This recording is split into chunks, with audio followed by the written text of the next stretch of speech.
Howdy, everyone. Welcome back to Texish, where Gunnar almost burped. Also the show about some things Texas. And some things not. We've got a super fun episode in store for you today. Supercalifragilisticexpialidocious. Hey! But before we get to all of our segments... Tito's and Shiner, gonna be an all-nighter, and I just might find her at the Whataburger line.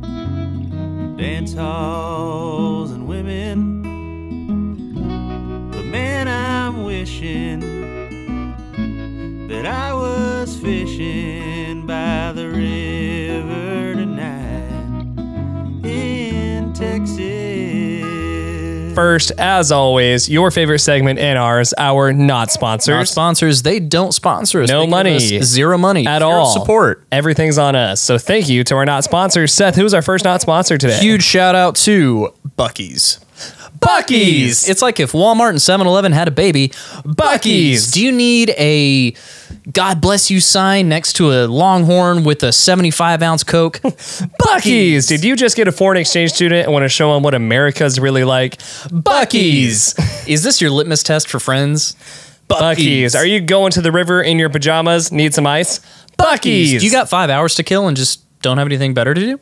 Buc-ee's. Are you going out of your way just to make a pit stop at a certain gas station, even though there have been 80 million on your way to it? Buc-ee's. Texas. Beaver nuggets forever. Beaver nuggets. It's fried butter. Like, that's exactly what it is. Is that what it is? Yeah. It's like dough and butter. Yeah, exactly. I thought it was like there were different flavors and whatnot. I think there's different coatings, but it's legitimately funnel like cake, blocks of butter thrown into a fryer, pulled out, and then like roll. Like it's funnel cake, but in nugget Yeah, form? like in nugget form. Okay. Which is genius. I mean, yeah. yeah. Obviously. So I really wish that Buc-ee's would build affordable housing behind it so that all of America's obese could just be like, yes. One of my goals in life is to, at night, when everybody's quiet, sneak into one of the Buc-ee's, steal the giant beaver, and put it in my backyard. Right next to a bush. Right next to a bush. Nice. Innuendo. Buc-ee's. All right. Our other not sponsor for today's episode of Texish is Texas Made Supply Co. Texas Made Supply Co. Want to look like you're a barber or a barbecue pit master? Texas Made Supply. Texas Made Supply Co. Let's try it again. Texas Made Supply Co. Want to look like you are possibly giving a tattoo while also building some leather boots on your own? Texas Made Supply Co. I'm wearing one of their shirts and one of their hats right now. Texas Made Supply Co. Do you need supplies from Texas? Texas Made Supply Co. Need some seasoning and also a nice shirt? Texas Made Supply Co. You're going to go hit the driving range and then maybe make a pizza in your homemade brick oven that you put in your backyard, even though your backyard's only like 10 feet long? Texas Made Supply Co. Seriously, go check them out. Their new HQ just opened up in Georgetown. They didn't tell us to do this. I just really like the brand. We do really like their stuff. They're super fun. Yeah, so shouts out Kyle. Shouts out Texas Made Supply Co. That was good. I didn't even know you were going to do it on that one. Nice. Thanks. Texas Made Supply Co. All right. What happened once upon a time in Texas history? Once upon a time in Texas history. Once upon a time. Today we're going to talk about the Battle of Nacogdoches, which culminated on August 2nd, 1832, after a group of, at that time, Texians resisted an order issued in July by the commander of the Mexican army at Nacogdoches to surrender their arms. Okay. It was a 3-day battle, more or less. Okay. And a lot of stuff was happening around this time. Got it. We're getting into the Texas Revolution. Yeah. That's what's going on. Yeah, John Dutton's probably halfway there from Tennessee at this point, right? Exactly. John Dutton's on his way. Yeah, historical fact. Taylor Sheridan is about to buy. Taylor Sheridan is about to buy all of it. So what was going on is Texas and the people living in it were under Mexican rule. Got it. And they kind of like, whenever the colonists came over to the United States, they were like, you know what, we don't really want to pay taxes to a government that is funding projects that we don't get to benefit from at all. More or less. I mean, that's the truncated version, TLDR. Yeah. Whatever.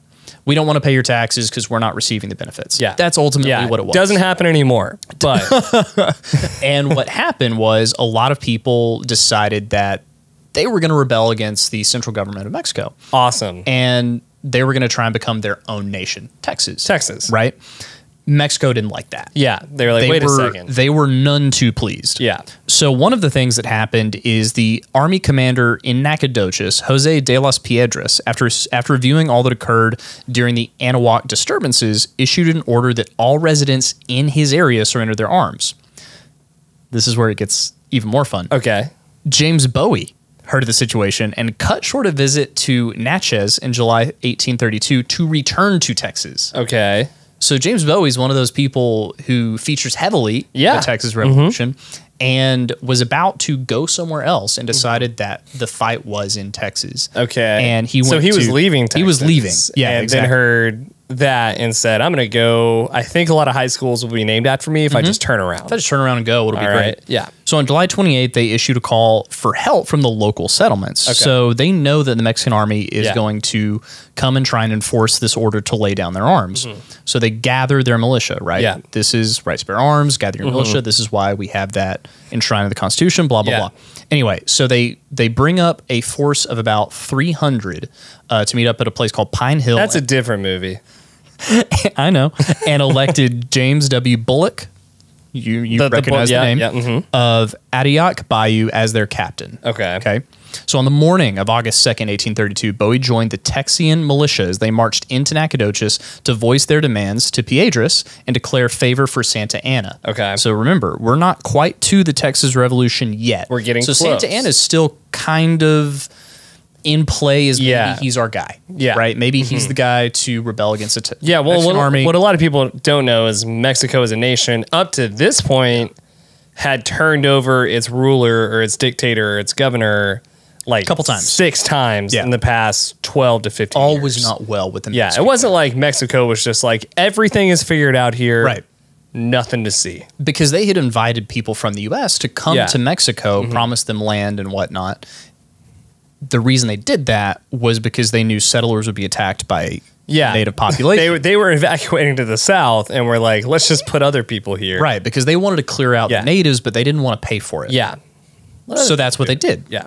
Knowing that they would get... Genius move, honestly. I mean, hey, if you're like, hey, there's a problem over there, we could solve it this way and save some money. Hey, good on you. But this is what happens. Yeah. People get unhappy because they're constantly being attacked. Yeah. and or they realize they're a pawn in your scheme, and apparently most people don't like that. They don't like it. They don't like it. Yeah. So on August 2nd, Bowie joins the militia. They march to Nacogdoches, and the Piedras is obviously like, no, this is still the order. Yeah. I'm loyal to the Mexican government. Lay down your arms. Yeah. This is the way it's happening, guys. The group returned in the evening, and before they had reached the building housing the city officials, they were attacked by a force of 100 Mexican cavalry. Now, they returned fire, but eventually fell back. Fighting continued, and the cavalry did eventually retreat to the garrison, where the Texians initiated their siege. Okay. Right? They took possession of several buildings, including the Old Stone Fort. That will be important later. Got it. With Mexican casualties escalating. The Mexican army took refuge in the main fort. A second battle line began to form to the north. That drove the cavalry from the Mexican headquarters known as Old Red House, while Redlanders arriving from San Augustine approached from the rear. During the night, the Mexican army evacuated from the city.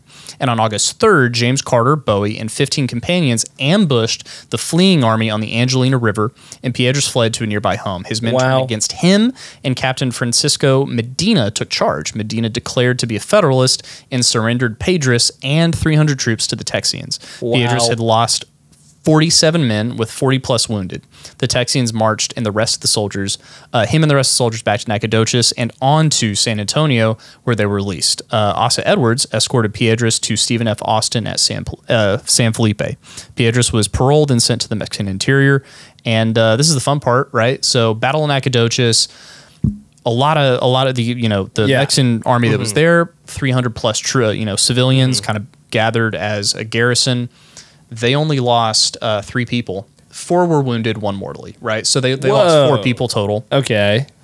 Against a Mexican 47 and captured 300 plus these commanders. The Battle of Nacogdoches was a big turning point. Yeah. It was a big kind of inflection point in Texas history. Yeah. And was one of the things that kind of sparked the revolution. Yeah. Right? And maybe gave them a little bit of hope of, well, if they can do that at Nasty Nap, Knack and Nowhere, we can definitely guard this little mission. And everything is in context, right? You've got Santa Ana, Piedras, you've got Bowie. A lot of players sort of at the beginning of even their... also Edwards, yeah. Yeah. So I thought that was a cool little That's part. really interesting. Right? The Battle of Nacogdoches. Yeah. Turns out Nacogdoches serves a purpose after all. Who's our small town of the week? Take a wild guess. Is it Nowhere? It's Nowhere. Nacogdoches. So Nacogdoches, Texas is interesting to me because it's considered like the oldest city in Texas. I didn't realize that. Yeah. So settlements in the area go back 10,000 years to some of the first like natives that were ever there. Whoa. So Nacogdoches is the seat of East Texas. It's the seat of Nacogdoches County. And in 2020, the census recorded 32,000 people. It is a sister city to the much larger Natchitoches, Louisiana, the third largest city in the southern Arklatex area. Okay. Stephen F. Austin University is also located in Nacogdoches. Okay, gotcha. So a lot of Axum Jacks. Yeah, it's got a really pretty, downtown. There are pictures, but here's like the history. I'm sure it's not racist and brutal at all. For us, not so much. Okay. All right. So Nacogdoches, Texas, guys, earliest city in the entire state. It was, originally the Caddo Indians. Yeah. Mm-hmm. So this is kind of their area. It is near or on the site of Nevanton, the primary village of the Nacogdoches tribe. Okay. Right? So that's why it's called Nacogdoches. Okay, right? yeah. Makes sense. Gets its name there. So Nacogdoches remained a Caddo Indian settlement until the early 19th century. In 1716, Spain established a mission there. Got it. So what did Spain they do with is the the natives? first. Well, Spain, they like to convert. So all of the natives Convert or were completely conquer. safe. Isn't that the Spanish motto? Convert or conquer? Yeah. We have join or die. They have convert or conquer. Yeah, it's, whatever. Just be convert or conquer, not convert or conquer. Yeah. Convert or. Yeah.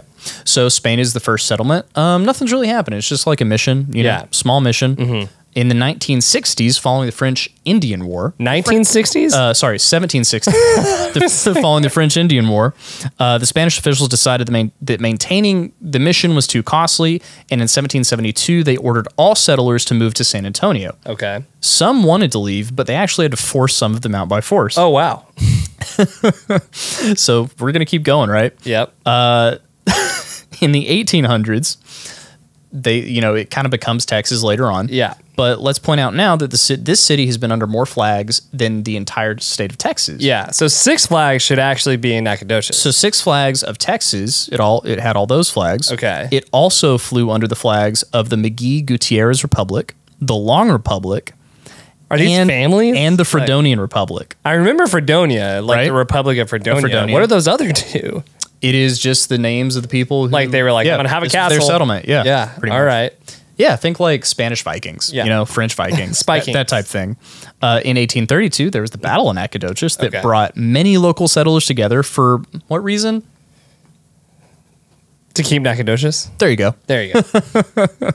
So Thomas Jefferson Rusk was one of the most prominent Nacogdoches settlers. He was a veteran of the Texas Revolution, a hero of San Jacinto, and he even signed the Declaration of Independence and was Secretary of War during the Republic of Texas. Okay. He was president of the Texas Statehood Commission and served as one of the first two Texas U.S. senators along with Sam Houston and worked to establish Nacogdoches University, which operated from 1845 to 1895. Sam Houston also lived in Nacogdoches for 4 years prior to the Texas Revolution and opened a law office downtown. Okay. He courted Anna Riguet, a daughter of one of the leading citizens, but Anna rejected him when she found out that he was still married to Eliza Allen. Wait, he was courting somebody while he was married? Mm-hmm. Yeah, and we'll get to that at some point. But that's an interesting story. Yeah, okay. Yeah. Here's another interesting person from Nacogdoches, William Goins. He was a son of a white mother and a black father. He operated a local inn, trucking service, blacksmith works, and maintained a plantation outside Nacogdoches on Goins Hill. He was married to a white woman and owned slaves, and was appointed as an agent of trade with the Cherokees, and was prominent in providing assistance to the Texas Army during the Revolution. So you've got this very interesting person from Nacogdoches. Some conflicting views.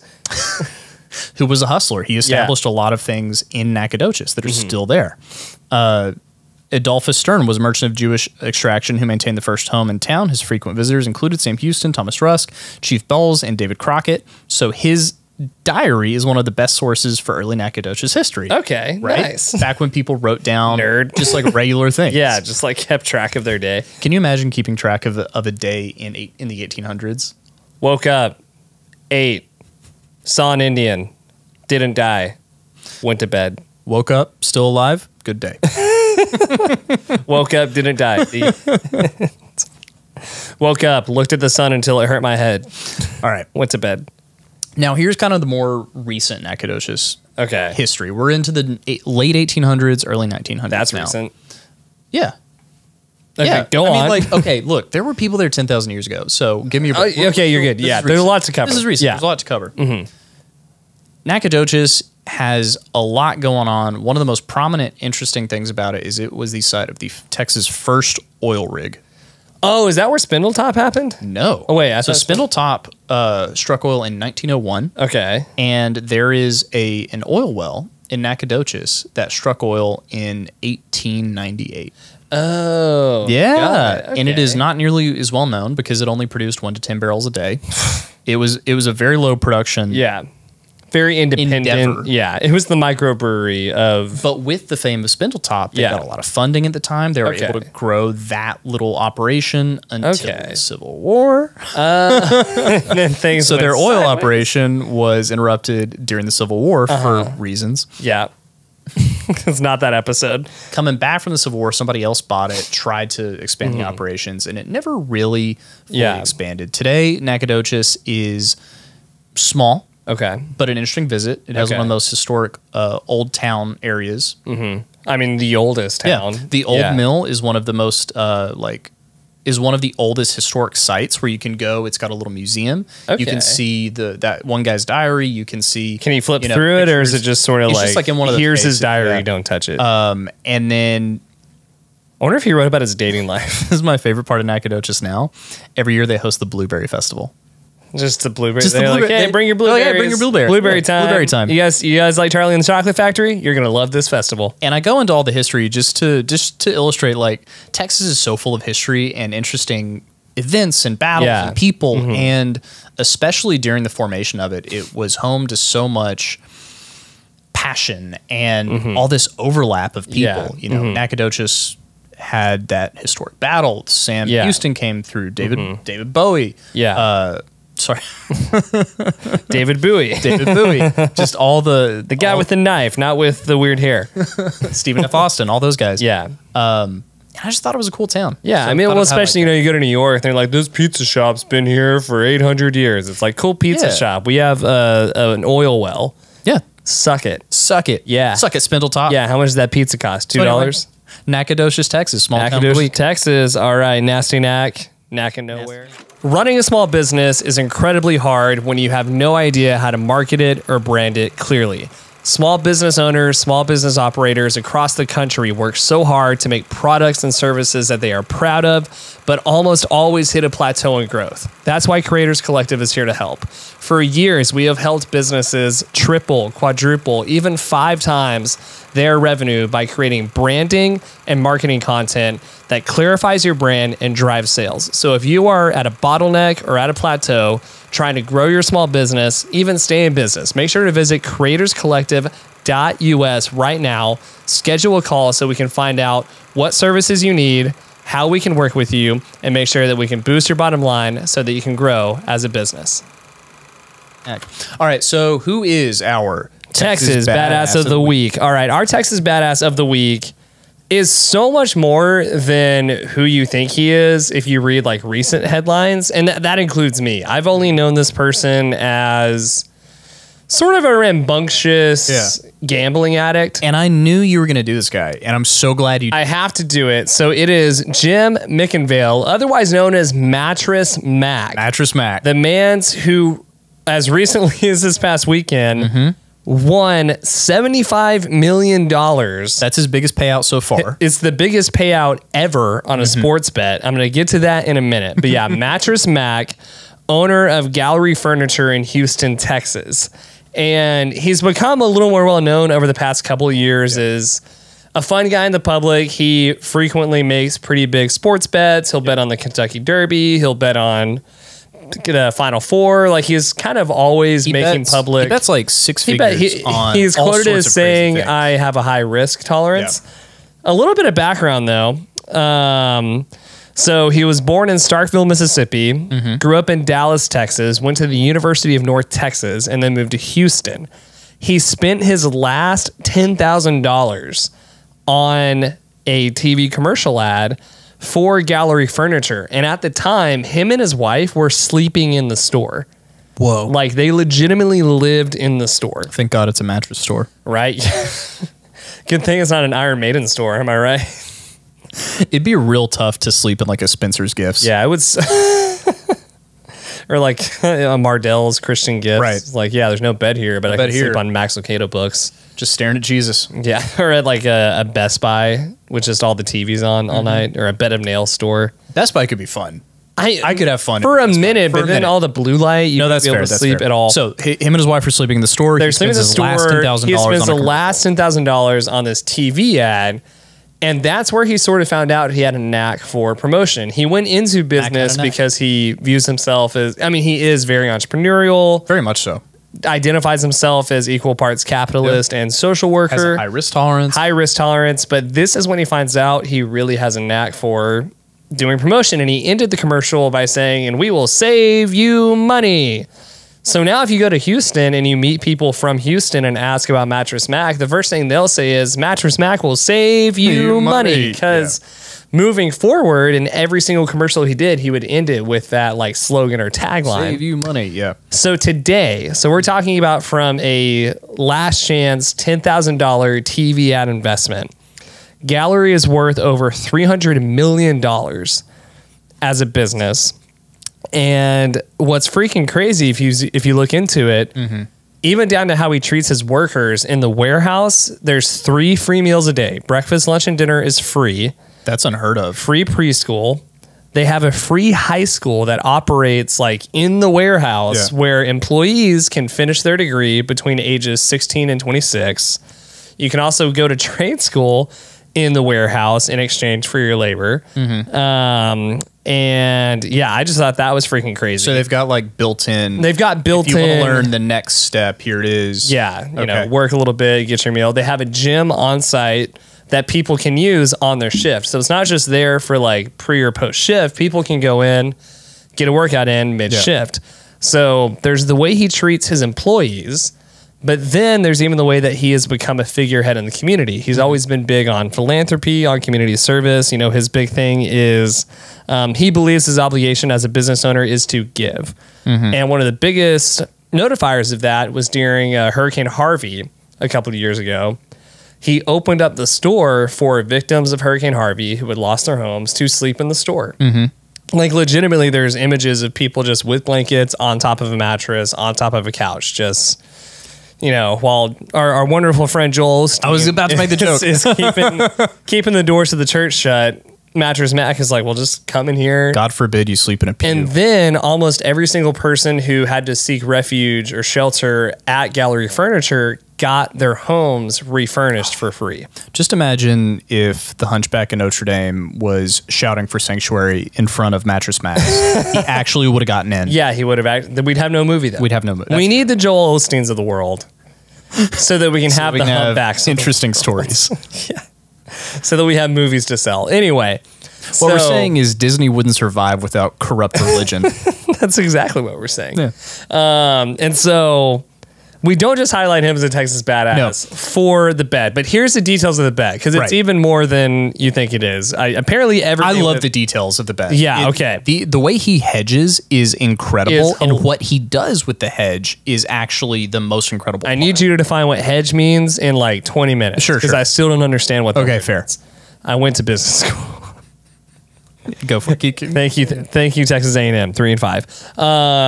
So the original bet started as $3 million, which he put down at the beginning of the year for the Astros, the Houston Astros, to win the World Series. So the bet was beginning of the year, no games played yet. He's betting on the Astros to win it all. He puts that bet down on the Caesars mobile betting app, like all in one play in the parking lot of a restaurant in Louisiana. Over the next few days, he tacks on $7 million more in bets on the Astros to win it all. So he had a collective $10 million bet on the Houston Astros to win. Now, for those not baseball people out there, totally get it. Baseball is kind of a boring game to most people. You have to understand how crazy that is. Even if the Astros are good, they're one of the best teams, best lineups in the world ever assembled, for sure. But baseball is not like basketball or football where you can just say that's the best team, they're going to win.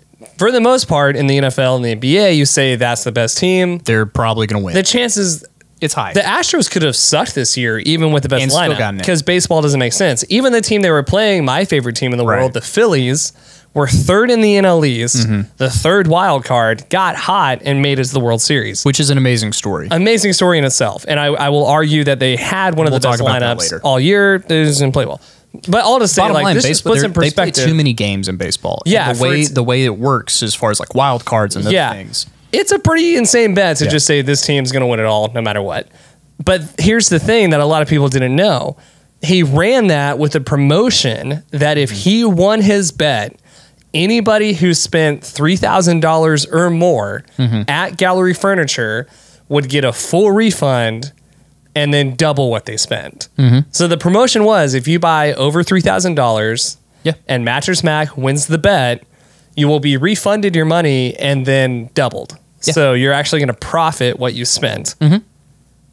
And by God, he won. And he won the bet. He turned $10 million into $75 million. Yeah. Biggest sports bet ever paid out that we know of. The first time that Caesars has ever reported a net loss. That's how much money he won. Like the thing is, you know, the house always wins. For the first time ever, statistically speaking, the house lost money. In this case. That's crazy. Isn't that insane? And I just love that. Here's the other cool part about that is the person who runs the app, because he did a betting app, and there are different parts of different ways it goes. Betting is weird. Yeah, the people who understand betting are frat boys, and Mattress Mack. And the cool part is the guy who runs the Caesars betting app. He was like, "Look, we lost money on this, but like we're gonna pay out. Yeah, we're gonna pay out. This is the coolest thing ever. Yeah, and I also love that. Like when I picture gamblers and gambling addicts, I picture like Michael Jordan and kind of sleazy, like rooms full of smoke. You know, just the way the movies depict high stake gambling is very like almost mafia adjacent, rough and tough crowds. Mattress Mack is the most wholesome person I've ever seen interviewed ever. Yeah. Like the nicest dude. Couldn't be. Truly deserving of Texas Badass of the Week. And, you know, we have ad space. So if Gallery Furniture wants to sponsor the next episode of Texish, we're happy to give out discounts. We're happy to shout you out, Mattress Mack. Even if not, but still, seriously, Mattress Mack, for the way he has run his business, for his entire vibe and personality, his desire to just bet big and win big is Texas on its own. So Mattress Mack, we salute you. You are our Texas Badass of the Week. Now for my not so favorite part of the whole thing, the Astros won the World Series. Look, I love the Astros. Since when? I've always loved the Astros. They're the only baseball team that I unabashedly love. And there's a reason. I mean, there's a couple reasons. Yeah. But the main reason is one of my favorite family memories is our trip to Houston. That was pretty cool. To see the Astros in the Astrodome. No, it was in Minute Maid Park. In Minute Maid Park. Yeah, second game ever played in Minute Maid Park. Which was incredible. That was pretty cool. That was amazing. And it was... There were so many things that went wrong on that trip. Yep. I don't know if you remember the entirety. I remember the entirety. But I remember it being the first time we were on a trip where everything was just like not working. Yeah. And we finally get to the ballpark and everybody kind of like lets out a sigh and we're like, all right, for the next 1 to 20 hours, we're going to be in this baseball park hanging out. Gunner's going to go get some autographs. Like we're going to hang out. We're going to watch America's pastime. It's going to be great. And it was. It was awesome. A really good time. We got to see Roger Clemens pitch. Yeah, we did. We got to see Barry Bonds take batting practice. We got to watch the route because I remember Minute Maid Park was the first stadium that was going to have the retractable dome. And we actually got to watch it. We sat there for an hour and just like watched it. It was amazing. The coolest thing you ever So cool. We went to NASA the day before. The roof was cooler than NASA. Like Show me a spaceship that can retract. NASA, step up your game. You know what? I'm not even gonna I'm gonna look right here. NASA, your tour was uneventful and subpar. I need you to step your game up because space is cool. And you guys should be cooler than you are. Space is cooler than a retractable roof, but you somehow managed. To make it less cool. So NASA, good job. I don't know how you did it. Okay, so yeah, Roger Clemens is one of my favorite pitchers. Yeah, I loved that I got to see him. Astros have historically had my favorite uniform. Fair. It's my favorite uniform of all time. The original Astrodome is one of the coolest buildings ever. Well, it was the eighth wonder. It was the eighth wonder of the world. Man-made wonder of the world. It's home to so many movies and amazing moments in sports history. And you know what? I'm going to say it. I love that the Astros cheated. Well, okay. Well, here's the thing. I love it. Here's the thing. Again, I'm not an Astros fan. I know. But there's a lot of things about the Astros winning that I do like. Yeah. One of them is we can put the cheating thing to rest because here's the thing. From the time you're 12 years old as a baseball player, you are taught to pick up a sign and communicate it to whoever's at bat or communicate it to the dugout. Like you're always trying to find ways. You're trying to find an edge. Baseball is like cycling in the way that it's one of the most petty sports on the planet that tries to act like it's the most sophisticated sport on the planet. Let's stop pretending like competitive. Like when you're competing, we're not trying to beat. You're not trying to find an edge somehow, some way. And the whole thing with the Astros was we had a camera that was communicating signs, and we were hitting the trash can. Number one, even if you know what's coming, hitting a major league slider that now goes 99 literally the hardest thing to do. Hardest thing on the planet. So you can know what's coming or not. It's still hard. Number two. Everybody from the New York Yankees to the Oakland A's, spanning the entire spectrum, is cheating. Every single team is cheating. 100% was cheating. Guys are juicing and not getting caught. We're picking up signs however we can do it. We're putting corks in the baseball bat. This is MLB at its finest. I think that they should instill a rule that you have a cheating year and a no cheating year. Just let people cheat all they want for a year. Then do no cheating, and let's see how the stats go.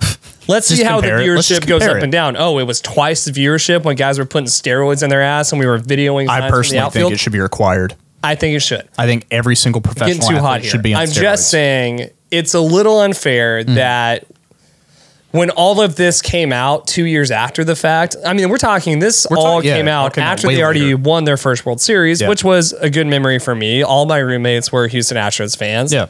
I drove them to Houston the night they won that first World Series. They got Astros butt tats from drunk tattoo artists that have been sipping Patron all night. It was great. It was a very crappy thing on the journalists, the baseball writers, and MLB to just come out later and say, well, they were cheating, so this whole thing is null and void. Yeah. So even as a non-Astros fan, I'm happy they won now so that we can just put it to rest. Right. Like, because for a while there, the Astros had an asterisk, next to their name. Thank you. But now we can say, look, they did it. If anybody was being monitored for cheating strictly, it's been the Astros, and they still did it because they run their operations better than most teams do, if not all. I mean, Carlos Correa is one of the best shortstops in the game, and they pretty much said walk. We have Pena, like tip of the cap. Also, Dusty Baker getting a World Series. Yeah. As somebody who one of my first baseball memories watching Dusty Baker chew a toothpick. Being the manager for the Giants in Dad's lap, that's really cool to see. It's really cool, right? Happy to see it. But damn it, I wish they had lost. I know. So why do you love the Phillies so much? So because look, this is the Texish podcast. It's the Texish podcast. We are aware that we like things Texas because they're Texas. Yeah. And sometimes we like things that aren't Texas. Yeah, sometimes and here's the thing, I wish I could be an Astros fan. Yeah. Like I want to be an Astros fan. The Space City, City Connect. Look, it's the same reason I'm not a Cowboys fan. I just can't. So I am not an Astros fan for more the reason that I was not an Astros fan as a kid. And a lot of people hopped on the bandwagon when they started getting good. And that's just a cheap thing to do, right? Like even people from Houston that now say they were Astros fans. Yeah. You don't believe Were you an Astros fan when Craig Biggio was there, when Lance Berkman was there, when Andy Pettitte was coming out to start, when Richard Hidalgo was stealing bases? If you can't name those players, you're not an Astros fan. You just hopped on the bandwagon when they moved to the AL West and spent 2 years being last and finally came to first. You're just proud of your city, which is cool, but you're not an Astros fan. So for me, I thought the most disingenuous thing I can do is say I'm an Astros fan.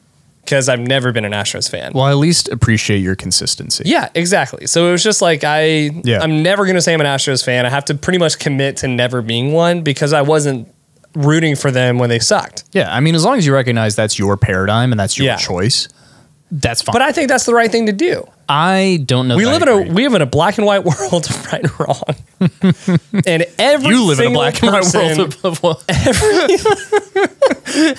You know what? That's fair. You live in a black and white world. Everybody else lives in a world that's pretty gray. Lives in a world where you can just root for the Astros when you're from freaking Katy, Texas, and have never even been to a game. So it rubs me wrong. Okay, there's just all these people walking around. Pure. You're such a pure person, dude. There's people walking around with Wranglers and boots on that work in finance in downtown who've Houston, never seen a ranch in the day of their life. Oklahoma, and say they're Astros fans. That's not right. This coming from a guy that's a Phillies fan. So it ain't right. Something's wrong with it. It ain't right. It ain't right. It just ain't right. It's against God. This is unholy. How dare you like the Astros? I'd like to quote my favorite singer, Sam Smith, and say this is unholy. And so, yeah, this is all stupid coming from a Phillies fan that is from Texas and lives in Texas. I'm a Phillies fan. But you've always been a Phillies fan. I've always been, you can attest, I've always rooted for the Phillies. This is true. My loyalty in baseball has always been a little more widespread because I'm a baseball fan first. And that is true. So choosing alliances has for a long time you were a Giants fan. Like, well, I've always been the number one. I know, but for a long time they were number one. They were number one. Barry Bonds, Jeff Kent, JT Snow, Dusty Baker. Again, if you can't name the players that were there when they weren't winning, don't be a fan. Right. Matt Cain, Tim Lincecum, like loved watching the Giants growing up. I still love watching the Giants. Well, whenever you were growing up, the Giants were very interesting. A so lot was going on. The Giants were the first team when I was a kid. Like the first World Series I remember watching is Giants Angels. Yeah. Like watching every game, me, you, and Dad hanging out till late in the night, watching playoff baseball, watching World Series baseball. So that's how the Giants come in the picture. Then like that next step, so going from like Dad's lap to I'm watching some games on my own and can you know, like pick teams. That's when it was Roy Halladay, Cole Hamels, and Roy Oswalt, like 1, 2, 3 for the Phillies. Jason Hayward was hitting the furthest dingers you've ever seen. Jimmy Rollins was at shortstop. Chase Utley at second base. They had a run 06 through 10 where they won the World Series 3 times, won twice. So I was like young but old enough to sort of like hop on the Phillies bandwagon. You know? At the same time, I was also starting to listen to hardcore music, and a lot of really good hardcore bands come out of Philly. Yeah. So I just started. Yeah, why is that? I was actually talking to my barber about this the other day because she's from Baltimore. Okay. There's some really good hardcore bands from Baltimore too. And we were sort of joking about how these like blue collar depressing towns have a way of creating the best hip hop and the best hardcore. Yeah. And I think it's because like those genres are a reaction against like harsh situations. Yeah. And those personalities are a reaction to like a reality that is just shitty. Yeah. So fair enough. Yeah. That like, you know, that's a whole other podcast. I can talk about that all day. Well, yeah, I'm just like, I'm thinking about like the advent of like Kurt Cobain and the punk scene and the grunge and like what was going on there. Yeah. Because that was very much like, that's Seattle. Yeah, that's and Seattle still produces that music. Yeah, exactly. Just nobody's into it. Sadly. Yeah. Oh, wow, that was louder than I thought it would be. I'll give you this at least. The Phillies have my favorite mascot. The Fanatic. The Fanatic is hilarious. The fans are amazing. And then, you know, triple down. Yeah. I hate the Cowboys. I do hate the Cowboys. I'm part of the generation of Texans that are like, why root for the Cowboys? And what better way to annoy your father than voting for Beto and rooting for the Philadelphia Eagles? So it just sort of all came together as like, I'm a Phillies fan. And then back in 2019, my favorite player ever of all time, Bryce Harper, signed with the Phillies. So then it's like, and we're in. Yeah. What sucks is I live in Texas, so I can't just all the time talk about the Phillies because you could. I could, but everyone would be like, the Astros. Well, shut up. Hey man, if that's like, if you say it with your chest, you know, don't go Phillies. There you go. Yeah, this World Series was really fun to watch as a Texan and a Phillies fan. Yeah. Congratulations to the Astros. I know you didn't cheat. Congratulations, Mattress Mack. I'm really hoping my Phillies can like have a good year next year and make it back. A rematch wouldn't be bad. I wouldn't mind it. I think the Phillies would be better next year. If you're listening, $12 million for a rematch. Astros win? 1 million will cover it. Don't know. Call the shot. No, we can't Call the shot. Bet. What? We're gonna cover $1 million? No, we'll cover the series. Oh, we'll cover the series. Yes. Oh, I thought you meant money wise. We would cover the bet. And I was like, no, we're Mattress Mack. No. Use the wallet. I mean, hey man, like I'll say I'll cover it. Like take whatever you want from me. I have nothing. Nothing to give. I don't even have my health. That's already been taken. Awesome. Well, hey, if you're an Astros fan and you want to defend yourself, feel free to do so. But if you're not from the place in Houston that's within the loop, don't even at me. I would love it if every one of our followers who is not from the area to just message Gunner. Please do. I'm going to prove you wrong and why you shouldn't be an Astros fan. So. I think you can be a fan. Why? State your case. I think you should be allowed to be a fan of anybody you're a fan of. Oh, you're doing the free country? No. This is not free about speech. The free country. We can root for everyone we want. I always go back to this. I didn't always like all the foods I like, and I don't like some of the foods I used to. Okay, all right. And I'm allowed to, right? I'll give you that. Cool. I'll give you that. So, I understand why you like the Astros. Yeah. You're not the Astros fan. I have a problem. I know. It's the like Houston specific one. Here's why I don't have a problem with it. Actually, okay. It's because you have to start somewhere. So if you're latching onto the Astros because they got hot, great. Keep that same energy when they're not. Thank you. That's maybe here's the differentiation for me. I don't mind if you hop on the bandwagon, if you stay on the bandwagon. But how many people actually stay on the bandwagon? I don't know. I don't like. I'm Lance Armstrong, ride or die, nut or no nut. So, like, I'll claim it. But how many other people are still on the bike rooting for my boy? I don't know, man. Not enough. But that's why, like, look, I'm not in the same way. I'm not going to judge you for stopping, right? I'm not going to judge you for joining. But you have to judge them for stopping. If someone gets off the bandwagon, you have to judge them. I could just like not talk to them. God's judging them. Exactly. I don't have to. You're right. That's for him, not for me. Awesome. Well, like he said, if you have a problem with my view on Astros fans, feel free to DM me. We can get into it. And don't forget to like, subscribe, check us out on YouTube. We've got some great videos. Thanks to Pouch 6 Media. Let's go Pouch 6 Media. Coming to you live. And we'll see you guys next time. Bye, y'all. Bye, y'all.